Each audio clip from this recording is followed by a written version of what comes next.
Olá pessoal, passando aí hoje para, de novo, né, novamente, colocar alguns passos na educação dos nossos filhos, né, e também dizer, né, trazer essa notícia, né, que é a atualização de protocolo de especialistas, né, dos Estados Unidos, que alertam, né, sobre o castigo físico e incentivam, né, a disciplina positiva.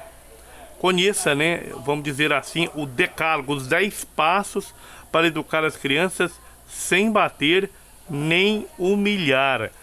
Então, os pediatras americanos querem acabar, né, com as agressões físicas, né, como método corretivo nos lares. Foi o que decidiram na última atualização do protocolo de ação, a primeira em 2 décadas, né, apresentada no dia 5 de novembro, sob o título, né, Disciplina Eficaz para Educar Crianças Saudáveis. Muito importante ler, até para nos corrigir e para melhorar, né, o nosso diálogo, o nosso contato e os corretivos para com os nossos filhos, para que cresçam o mais saudável possível. Então, para esses especialistas americanos e para a evidência científica do momento, está demonstrado que agressões, tapas, gritos e humilhações tornam as crianças também mais agressivas, porque tendem a repetir, tendem a imitar os seus pais, não é verdade? Então, a sua capacidade cognitiva e autoestima são afetadas drasticamente e também sofre outros efeitos psicológicos. Bom, para evitar então as condutas desse tipo, os pediatras sugerem, né, que na hora de educar, os pais apliquem o que define como disciplina positiva, que ajuda a criança a modificar seu comportamento e a sua tolerância à frustração, permitindo-lhe, além disso, um desenvolvimento saudável. O método, né, desse método 10 passos também identifica exatamente uma relação melhor entre pais e filhos. Então a primeira coisa, gente, é a imitação. Ensinar às crianças a diferença entre o bem e o mal, sendo um exemplo, né, sendo o exemplo que pode fazer o pequeno, né, a criança pequena ver as consequências de seu comportamento, ou seja, ensinando sobre o bem e o mal e o desdobramento da sua ação boa ou má. Segundo, ter limites na hora de impor normas às crianças. Os pais devem ser claros e realistas para que estes sejam capazes de segui-las. Então a linguagem é fundamental. É preciso adaptá-la a cada idade, né? Não falar com uma criança como se estivesse falando com um adulto. E o oposto também é válido. Não falar com o adulto como se estivesse falando com uma criança, né? Para assim então garantir que compreendam e realizem as tarefas.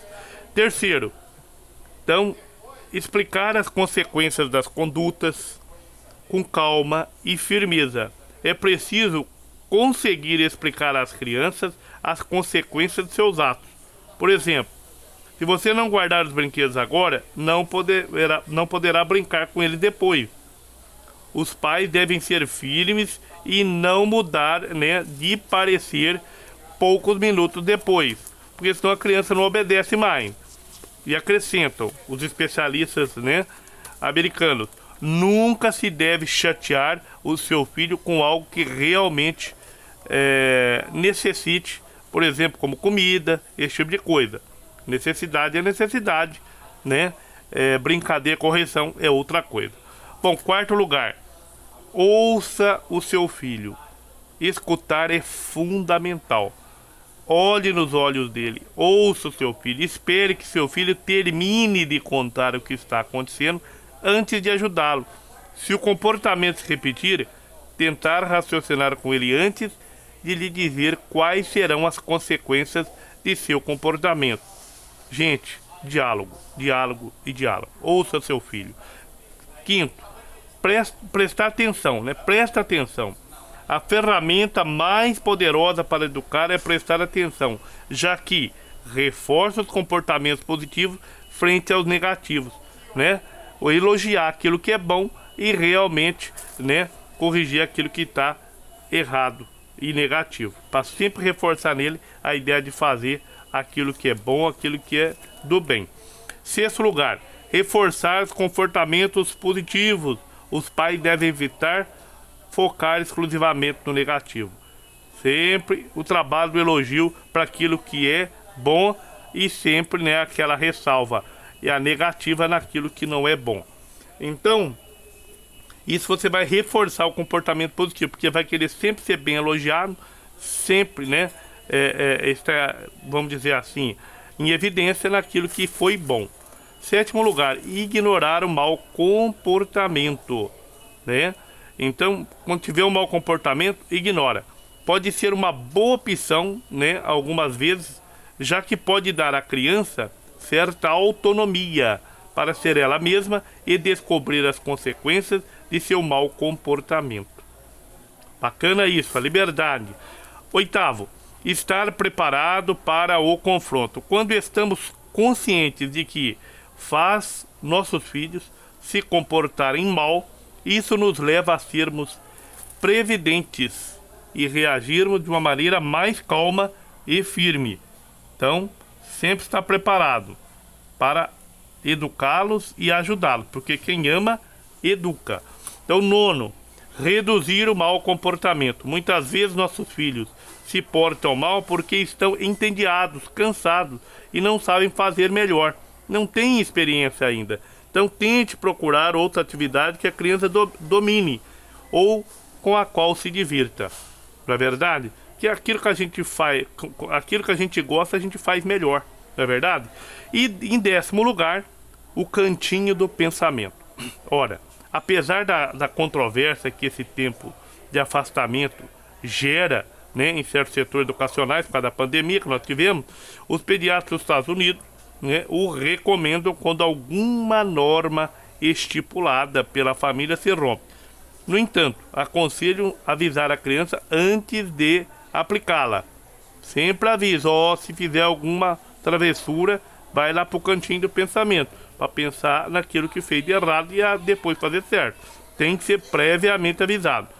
Então, segundo esses especialistas americanos, a duração deve ser de 1 minuto por ano de idade. Assim, se a criança, né, tem 3 anos, seria então 3 minutos. Então, segundo eles, também se pode tentar fazer, né, a própria criança administrar o tempo. Vá para o seu quarto e só volte quando estiver mais calmo. Pronto.